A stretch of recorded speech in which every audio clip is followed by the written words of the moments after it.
A salvação, em última análise, ela é condicionada à fé e à permanência na fé. Isso tem base no texto grego, em João capítulo 3, versículo 16, um texto tão amado e pessimamente compreendido pelos cristãos. Deus amou o mundo de tal maneira, que ele deu seu Filho unigênito para que todo aquele que nele crê. O texto grego não diz isso. O texto grego não diz isso.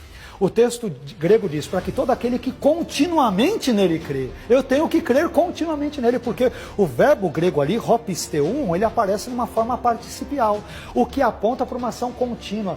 Algo que calvinistas como Daniel Bill Wallace, na sua gramática de grego, vai dizer que a ação ali é contínua.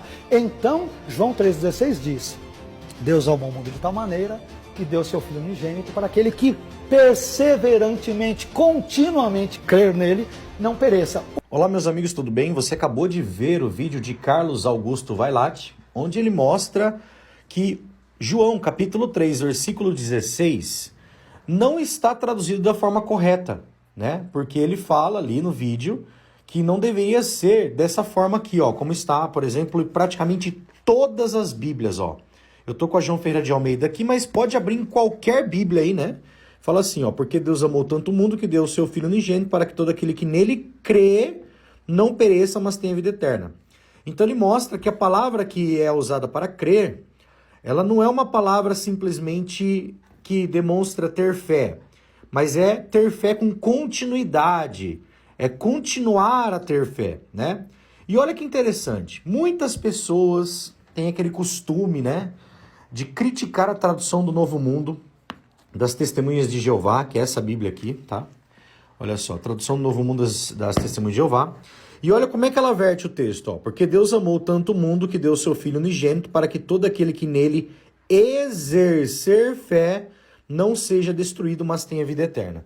Então, de acordo com Carlos Augusto Vailate, se você for analisar, a única Bíblia que eu conheça, pelo menos das que eu tenho aqui em casa, eu tenho mais de 16 Bíblias, a única Bíblia que verte esse texto da forma correta e dá o real significado para ela é a tradução do Novo Mundo das Escrituras Sagradas das Testemunhas de Jeová. Tem até aqui um artigo falando sobre isso, ó.